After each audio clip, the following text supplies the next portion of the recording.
Good morning. I'm Amy Slutter-Myers, one of the co-rectors here at St. Francis Episcopal Parish and Community Center, and I am standing in a room at the end of the long hallway where one enters in person for worship, in-person worship, and there's a sign on this door and it says meditation room. I don't know anything about that sign, I don't know anything about that name, but I love this space as another space in our building where I can come in and anyone who comes to the door can come in and you can come in and sit and contemplate God and to be quiet in God's presence. There's a beautiful, beautiful view of the outdoors here and lots of plants. And so even if you are a person who doesn't naturally take to something called contemplative prayer, I invite you to try it. And if you are near St. Francis Episcopal Parish and Community Center, to come sit in this space. One of the contemplative prayer practices that I've talked to some of you about, and perhaps you practice it also, is called the welcoming prayer. The welcoming prayer.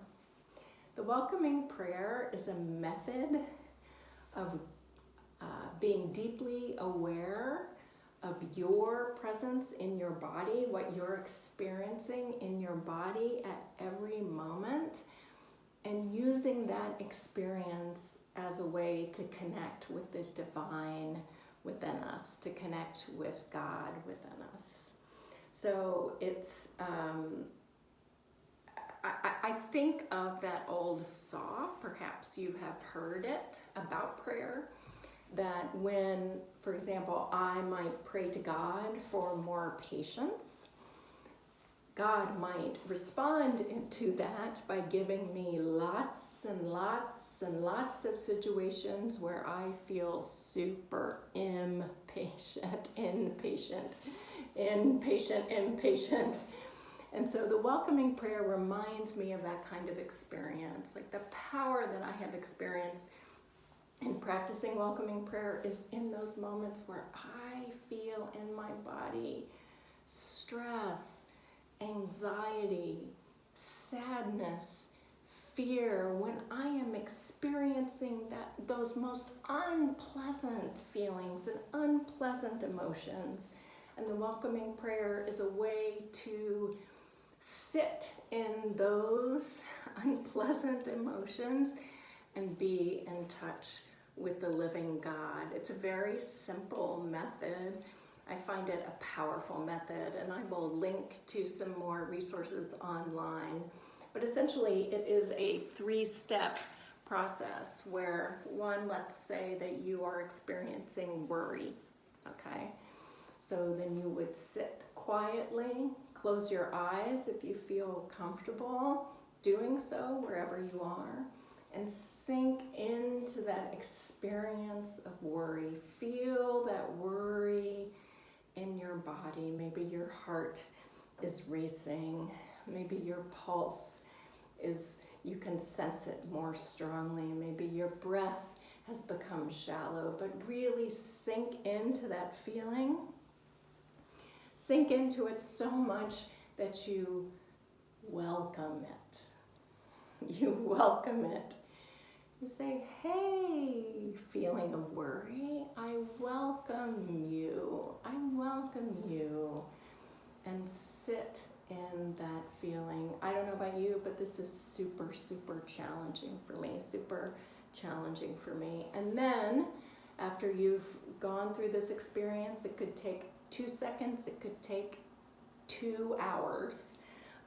You let go of that feeling. And the prayer that I use that comes from contemplative outreach, the way of teaching the welcoming prayer says, at this moment, I let go of my desire for security, affection, and control, and embrace this moment as it is. I'll say that again.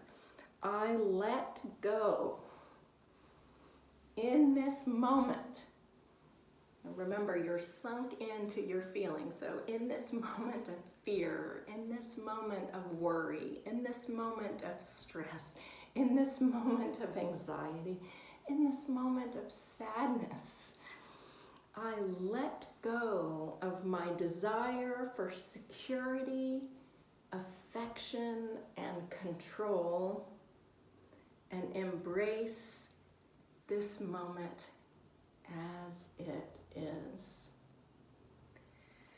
Well, this is a powerful practice, welcoming prayer, a powerful, powerful practice. And in my experience in using welcoming prayer, I go through periods where I use it frequently, daily, multiple times a day, and then I get away from doing this practice. And given the state of things in my world and in our country, and in what I am holding of what's going on for so many of us, I find that it is time for a renewed commitment to welcoming prayer. And I'll just end this meditation on welcoming prayer, this invitation, by reading a portion of Matthew 6:25-30. Therefore, I tell you, do not worry about your life, what you will eat or what you will drink, or about your body, what you will wear. Is not life more than food, and the body more than clothing? Amen.